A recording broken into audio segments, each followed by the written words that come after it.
Everyone. So you're probably wondering, like, what the hell has this guy got on his face? Well, I've been off antibiotics for about almost a month, and it's not going well. I'm not happy, very upset about it. And I'm trying everything. Every facial product just doesn't work. I never had this issue, even when I was younger. It never got this bad. So I'm not happy. I'm actually pissed off. Like, I get really mad about it.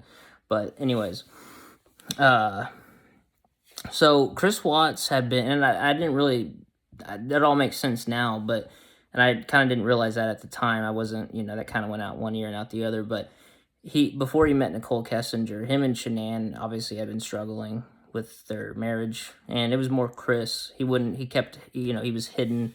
He kept everything to himself. He didn't, and we don't really know what he was going through, but it was something very bad because it ended up leading to this. And if he hadn't met Nichole Kessinger, I think he probably still would have done, because I think that demon or whatever had control of him was going to cause him to do that, because there's a lot of times he said he didn't feel like he was in control of himself, and I think a lot of people say that, people take that for granted, like, oh, well, that's just what they would say. But I think he really did have something in control, something that was controlling him, and he wasn't able to stop it, because I don't think he wanted to do it, And when he talks about it in some of the interviews with detectives, he gets a little, kind of emotional, and I don't think it's fake, but it is weird.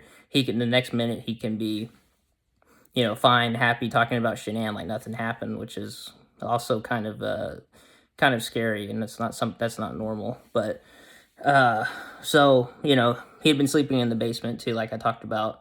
And that basement, he was in that basement a lot. He worked out down there, he had weights down there, but he didn't like to spend the night down there when Shanann was on business trips. So, that I did it all start in the basement? Was the basement the house, obviously, there's something wrong with the house for sure. Because I talk about this all the time. There's just so much evidence that there was something wrong with that house, and it had controlled Chris. So, and that obviously, that didn't excuse what he did, but I think it needs to be really looked at, and that's what I'm trying to do.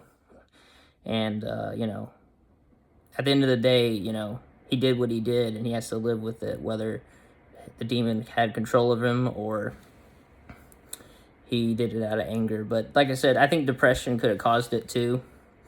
I dealt with depression. It did cause extreme aggression, and obviously I got it under control, but it can cause people to be very angry towards people that they really shouldn't be. So I don't know, but we're going to keep trying, and we're going to keep looking into it. So